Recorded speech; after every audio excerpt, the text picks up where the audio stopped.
Let's explore the user interface, but before we click around, let's just give our text a name so that it's saved in our library. So I'm going to call this AI Literacy LinkedIn Post.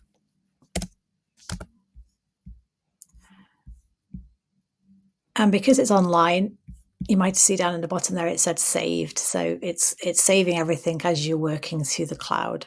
So if we click on library in the top left, you'll see now you've got a list for my napkins and that post that we've just given a name. So it's listed there for us. But let's start by looking in the top right-hand side where you've got a picture of yourself and you have the options in here to look at some of the settings. So for example, it chooses system defined theme. So if I actually choose light instead to make it a bit easier for us to look at all the options, so you can choose between light, auto and dark. You have a link in here for the help and support options. You have a link in here that tells you which plan you're on. And at the moment, it's, as I said to you, it's in beta. So for example, it says all pro features are free while Napkin is in beta. And if you click on it, oh, it doesn't take you through. Okay, so we can talk about what the different plans might look like they're going to be when we're finished exploring the user interface. And you have the option to sign out of your account. So that's what happens when you click the drop down in the top right. The next one along, we've got a little cog here which says canvas settings. So this workspace, like many AI tools, is called a canvas. And it says here, generate visuals in, and you can choose to auto detect what the text language is. And I have to say that it does quite often default to United States English. You might notice some Z's in some of the words, for example. So I'm going to actually tell it to use United Kingdom English, and hopefully that will prevent that issue. Here it says page breaks. So again, if this is trying to denote, for example, a report, you can give yourself some visual clues here about how long it is, but let's just leave that as hidden. I tend to find that rather than using this as a text editor, I'm usually posting in something relatively short, maybe a post, a short essay, or a paragraph that I want to just generate an image from. Page lines are off. I know they were on actually.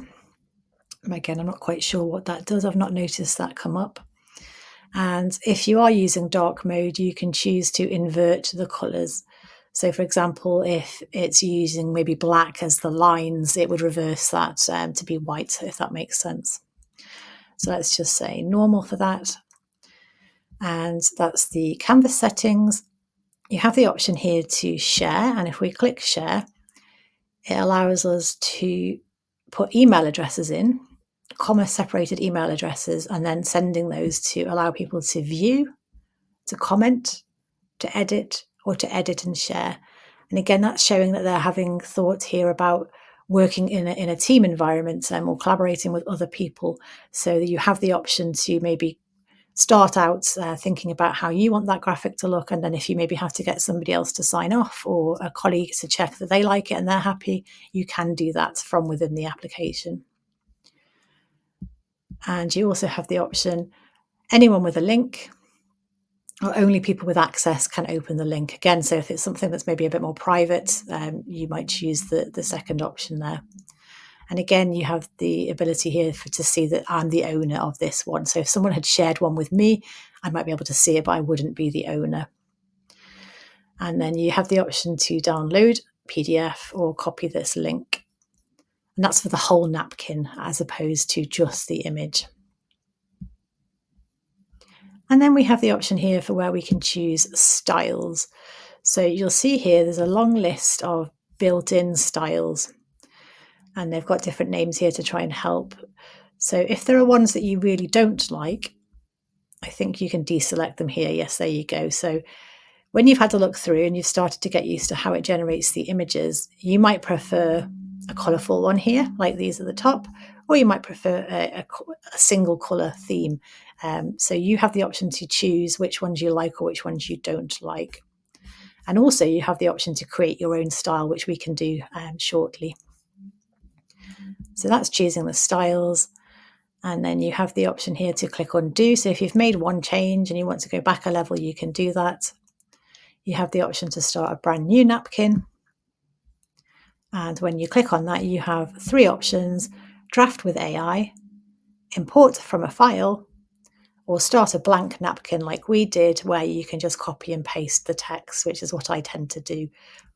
And again, top left, you've got that library option where it will list out all the different napkins that you've given a name and that you've worked on. And once you've got a very long list, you have the option to click on recent, so it'll show you just the recent ones. And then coming down, when you've actually clicked on an image, you'll see that different options appear for you.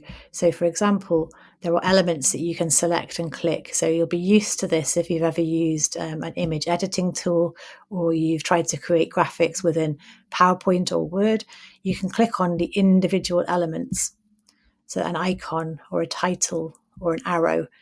And from within there, you have the option to choose different colors, to choose different line thicknesses and brightnesses and patterns. There's all kinds of customization in here.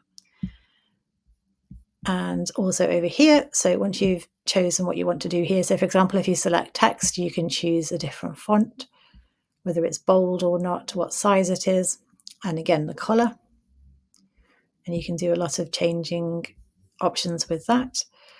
And then separately to the sort of universal settings where you can pick a different style, you can change the size and you can change the background color. You also have the option to get into the export menu here, where you can choose lots of different options about how you export that, which we'll go into. And then the other option you might have seen at the bottom here is you have some different buttons here. So Spark Search, I'm not sure what that does, if I'm being honest. So let's see, is it to choose a new icon? So let's have a look. Let's go light bulb.